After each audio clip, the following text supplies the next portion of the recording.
Selamat pagi anak-anak, apa kabar kalian hari ini? Mudah-mudahan kalian sehat selalu ya. Di pertemuan sebelumnya kita telah membahas tuntas tentang materi ekosistem. Nah, pada pertemuan kali ini kita akan membahas tentang materi yang baru, yaitu tentang pencemaran lingkungan. Tentunya kalian semua sering mendengar kata pencemaran lingkungan, bukan? Nah, hari ini kita akan membahas tentang hal-hal yang berhubungan dengan pencemaran lingkungan. Tujuan pembelajaran kita pada hari ini adalah mendeskripsikan pencemaran dan dampaknya bagi makhluk hidup. Sebelumnya kita harus tahu dulu pengertian pencemaran lingkungan. Pencemaran lingkungan adalah perubahan tatanan lingkungan oleh kegiatan manusia atau proses alam sehingga kualitas lingkungan turun sampai ke tingkat tertentu yang menyebabkan lingkungan menjadi kurang atau tidak dapat berfungsi lagi sesuai dengan peruntukannya.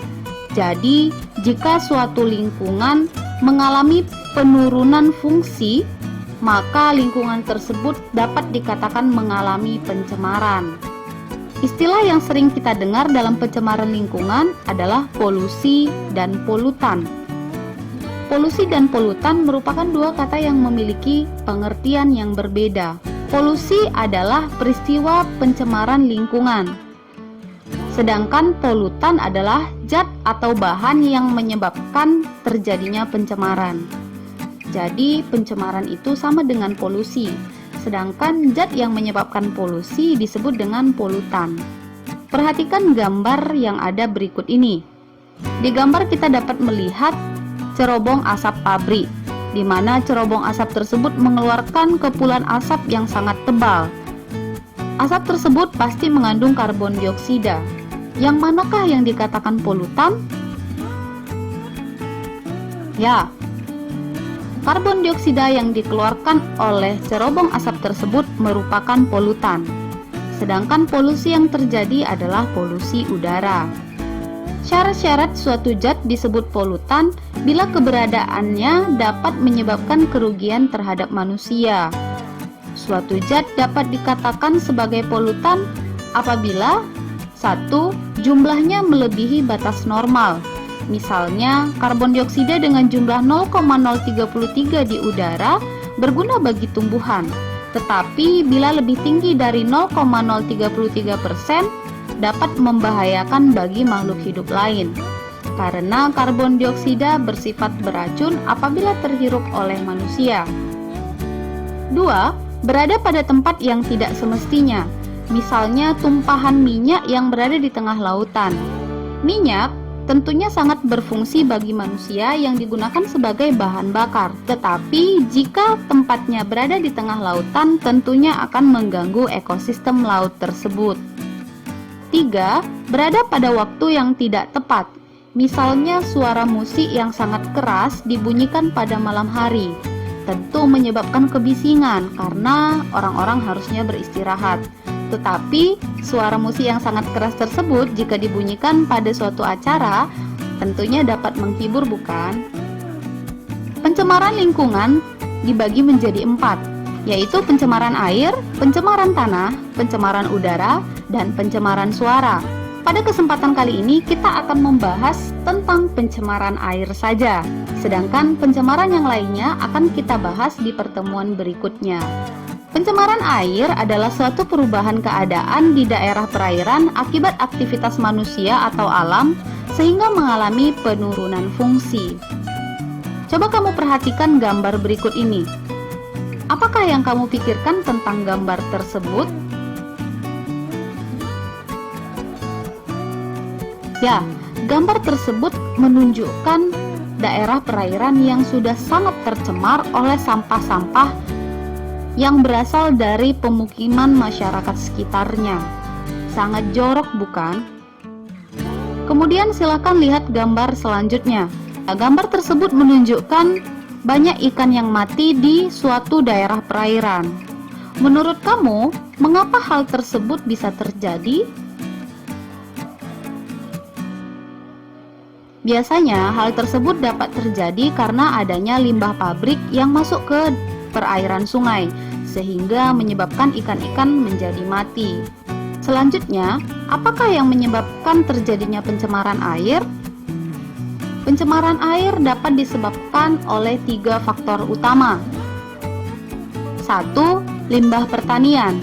Limbah pertanian yang mengandung pupuk kimia dan pestisida dapat menjadi sumber pencemaran air karena pupuk kimia dan pestisida tersebut dapat terbawa oleh aliran air hujan menuju ke daerah sungai. Akibatnya, di daerah sungai akan terkandung zat pupuk kimia dan pestisida sehingga sangat berbahaya bagi biota sungai.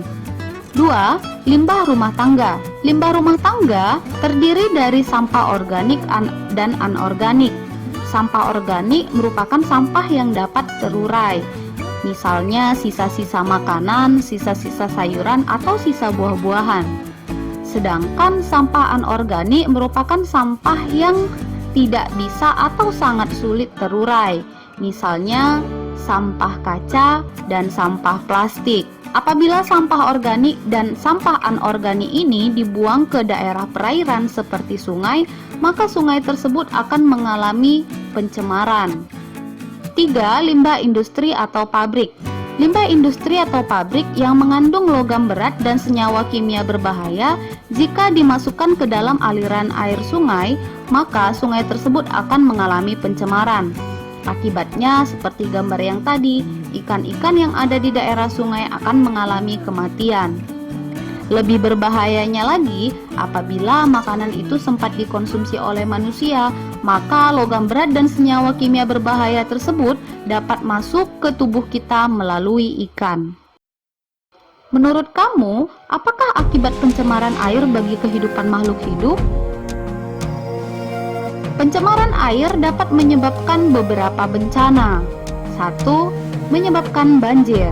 Seperti yang kamu amati pada tayangan video berikut ini, dapat terlihat bahwasanya bencana banjir sangat merugikan manusia, bahkan dapat menelan korban jiwa. Tetapi bencana ini juga terjadi karena ulah dari manusia, misalnya membuang sampah sembarangan. 2. Erosi. Erosi sering juga disebut dengan tanah longsor. Erosi juga dapat terjadi karena pencemaran air. Pencemaran air yang menyebabkan terjadinya banjir juga dapat disertai dengan erosi. 3. Kekurangan sumber air bersih. Di beberapa daerah di negara Indonesia sering terjadi kekeringan dan kekurangan sumber air bersih. Mengapa hal tersebut dapat terjadi? Karena sumber air yang ada di daerah tersebut sudah mengalami pencemaran, sehingga tidak dapat dimanfaatkan oleh masyarakat. 4. Membuat sumber penyakit. Salah satu penyakit yang dapat terjadi akibat pencemaran air adalah diare. Banyak daerah di negara kita yang masyarakatnya sering mengalami penyakit diare. Hal ini tentunya dapat kita kaitkan dengan pencemaran air yang ada di Indonesia, khususnya sungai-sungai yang dekat dengan pemukiman penduduk. Penduduk yang sering beraktivitas di sekitar sungai yang tercemar tentunya mudah terserang penyakit diare. 5. Merusak ekosistem perairan. Pencemaran air tentunya dapat menyebabkan ekosistem perairan menjadi rusak. Salah satunya menyebabkan ikan-ikan menjadi mati. 6. Eutrofikasi. Eutrofikasi adalah pengayaan air dengan unsur hara berupa bahan anorganik yang dibutuhkan oleh tumbuhan dan mengakibatkan terjadinya ledakan pertumbuhan tumbuhan dan alga. Unsur hara yang dimaksud adalah nitrogen dan fosfor yang berasal dari industri, deterjen, pupuk pertanian, limbah rumah tangga, dan peternakan. Limbah yang mengandung unsur hara fosfor dan nitrogen akan merangsang pertumbuhan eceng gondok dan alga sehingga berkembang dengan sangat cepat. Sedangkan organisme lain akan terdesak. Kondisi ini sering juga disebut dengan alga blooming. Eutrofikasi bisa dikenali dengan warna air yang menjadi kehijauan, berbau tak sedap, kekeruhan menjadi semakin meningkat, banyaknya eceng gondok dan alga yang bertebaran di rawa-rawa dan danau-danau. Akibatnya, kualitas air di ekosistem tersebut menjadi sangat menurun. Rendahnya konsentrasi oksigen terlarut bahkan sampai batas nol, sehingga menyebabkan makhluk hidup air seperti ikan dan spesies lainnya tidak bisa tumbuh dengan baik sehingga akhirnya mati. Hilangnya ikan dan hewan lainnya dalam mata rantai ekosistem air menyebabkan terganggunya keseimbangan ekosistem air.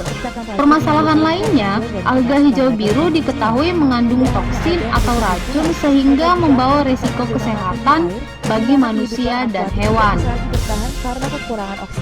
Jika seseorang berenang di air yang di dalamnya terdapat banyak alga, maka orang tersebut dapat mengalami gatal-gatal.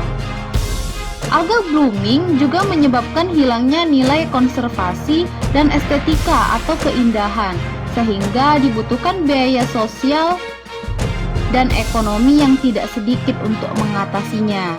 Jadi, ketika suatu wilayah perairan sudah mengalami alga blooming atau eutrofikasi, maka akan sangat sulit mengembalikan daerah perairan tersebut menjadi alami kembali.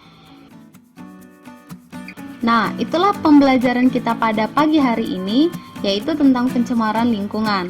Kita sudah belajar tentang pengertian pencemaran lingkungan, macam-macam pencemaran lingkungan, pengertian pencemaran air, penyebab pencemaran air, dan akibat yang ditimbulkan karena pencemaran air. Sekarang, kalian harus mencari tahu bagaimana caranya menanggulangi pencemaran air. Tuliskan cara menanggulangi pencemaran air di buku latihan kamu. Itulah yang dapat disampaikan pada kesempatan kali ini. Sampai jumpa di pertemuan berikutnya. Terima kasih.